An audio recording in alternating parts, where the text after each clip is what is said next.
Hello and welcome, everyone. Thanks for joining today's Drive-On information session on performing brake inspections using the Drive-On inspection tablet. My name is Janet, and I'm the Integrated Project Manager at Parsons, the vendor for the Drive-On program. Today's presentation is specific for Drive-On vehicle inspection centers that perform commercial safety inspections.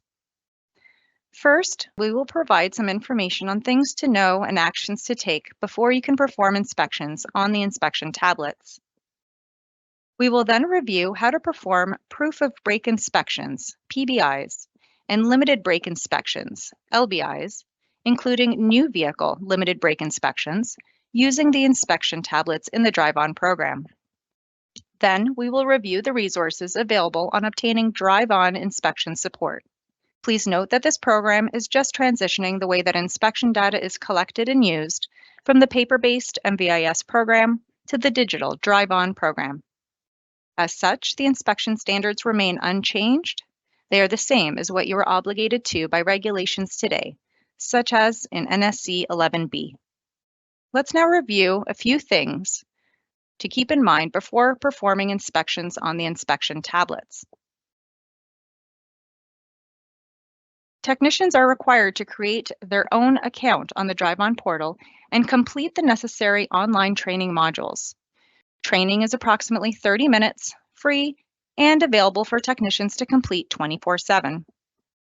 Technicians will not be able to log into the tablets and perform inspections without completing the necessary Drive-On training and being added to the VIC.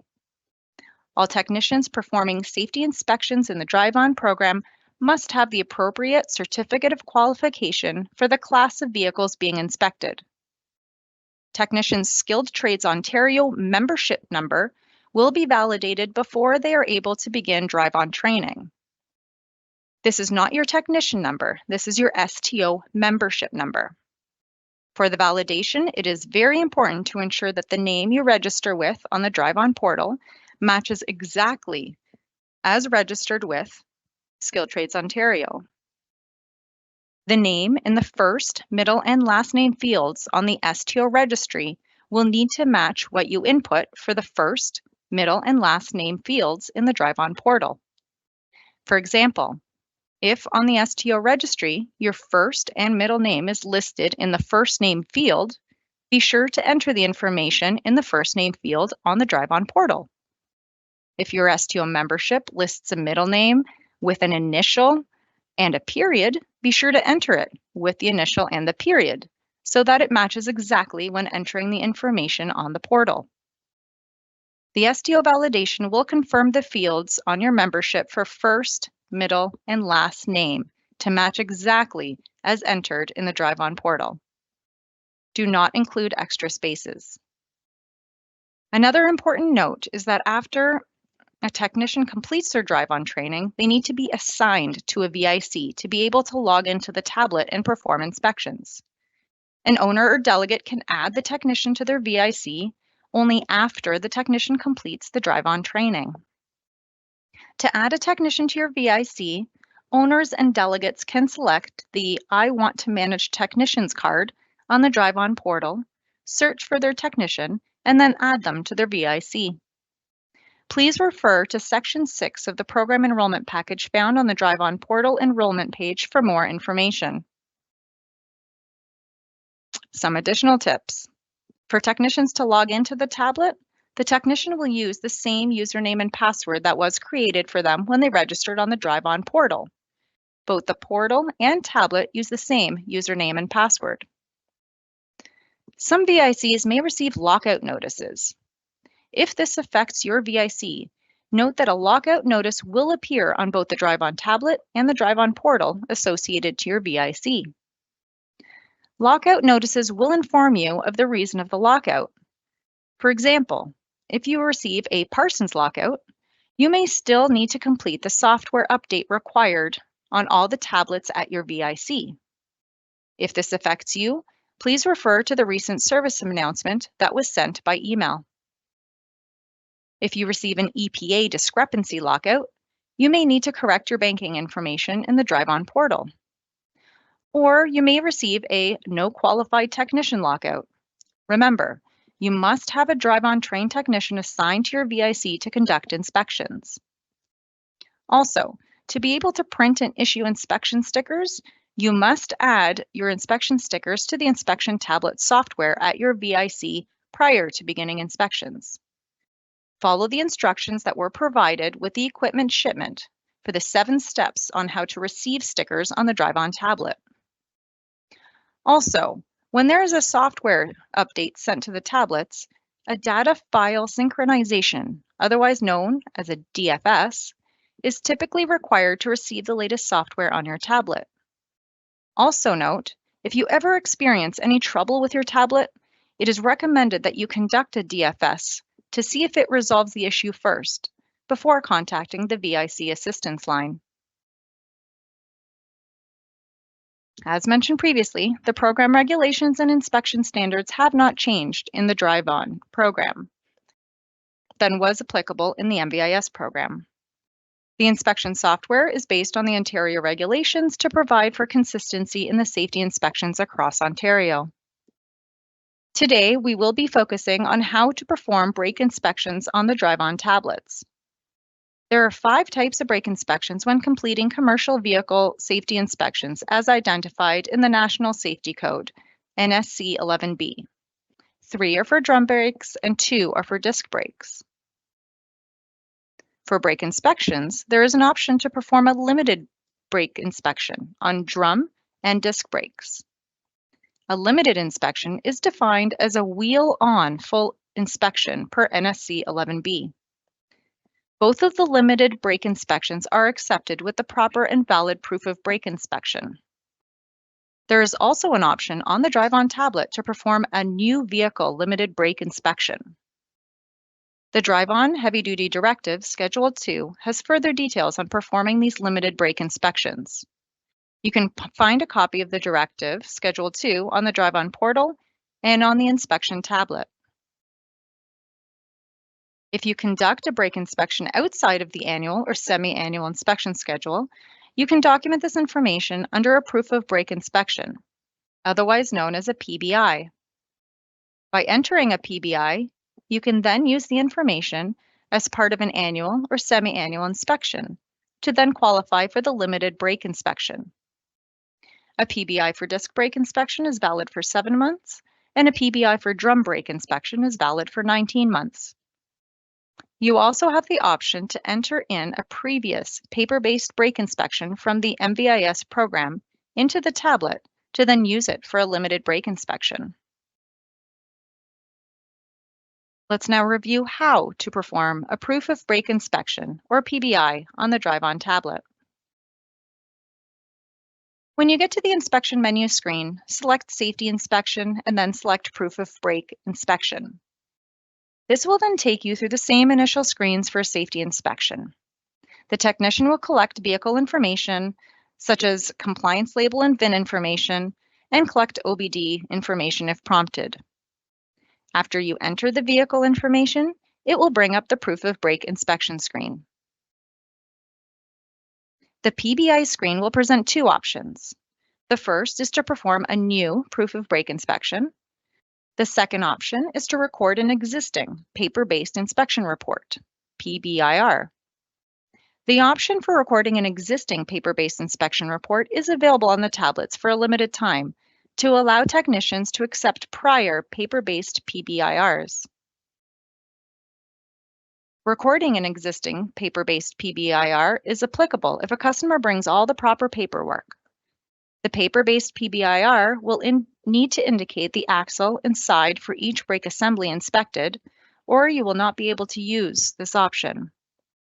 When using this option, you will be prompted to take photos of the paper inspection documents to store in the inspection record, and you will need to record the certificate number, location the PBI was performed, and the dates of the PBI. Please note this option does not generate a new PBIR. It simply captures the information from a paper-based PBIR, so then you can perform a limited brake inspection using that information on the tablet. The option to enter an existing paper-based PBIR is limited to the dates identified in the Heavy-Duty Drive-On Directive Schedule 2.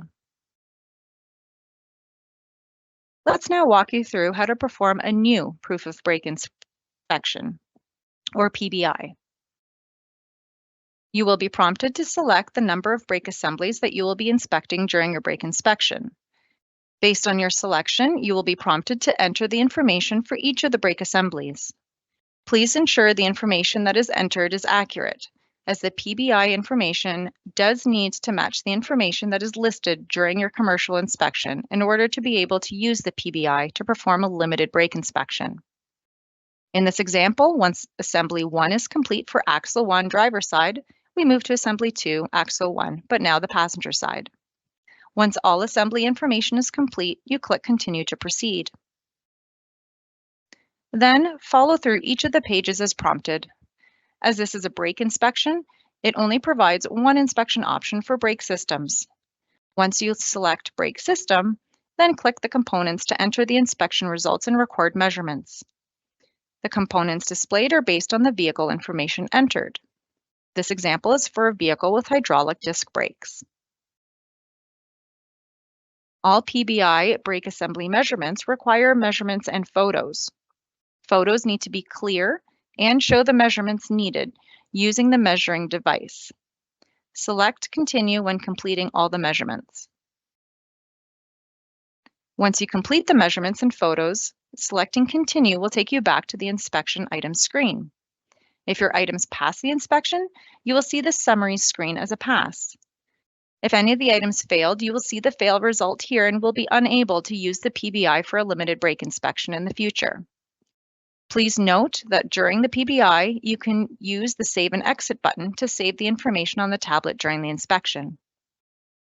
After you select Submit, it will take you to the inspection summary screen based on your inspection information.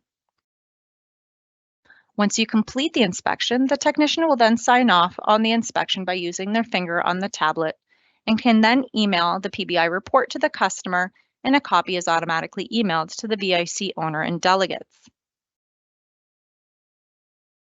Now that we've reviewed how a PBI is recorded on the tablet, let's walk through how you would bring in that PBI during a commercial safety inspection to then qualify for a limited brake inspection.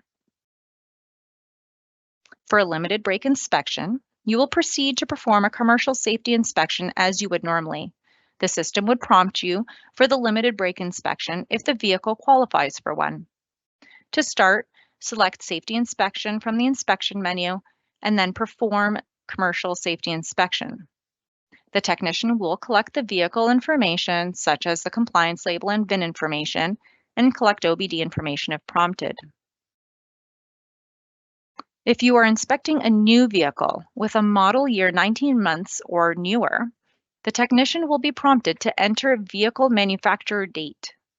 The compliance label photo appears on the screen for your convenience. It can be selected to open a larger image and view the month and year to be able to input, rather than needing to read the dates off the vehicle. Because it is a new vehicle, you can perform a limited brake inspection without a PBI when the vehicle is manufactured within 7 months for disc brakes or 19 months for drum brakes, as listed in the Directive Schedule 2.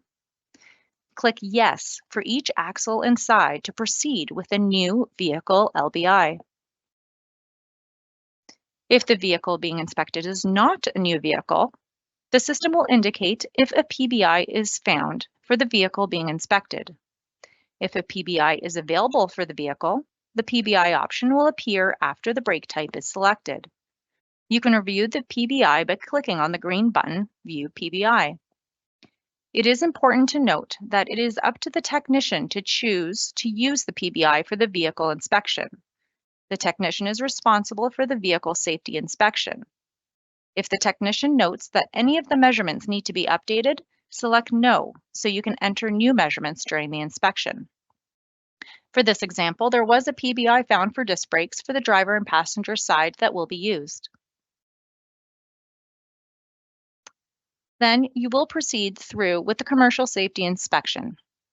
The inspection can be completed in any order. In our example, the technician elected to use the PBI that was found for the disc rotor thickness, so no new measurements will be required. When you get to that component, it will indicate to the technician which axle and side is exempt from the new measurements due to the PBI. Once you complete any required measurements and photos, selecting Continue will take you back to the inspection items screen. If your items pass the inspection, you will see the summary screen as a pass. After you select Submit, it will take you to the inspection summary screen based on the inspection information. The technician will then sign off on the inspection using their finger on the tablet, and the inspection record and safety certificate can be emailed to the customer and a copy automatically provided to the VIC owner and delegate.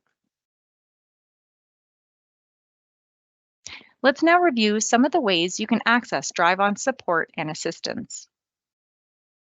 There are multiple ways you can access drive-on support. The drive-on portal provides help information in the help menus.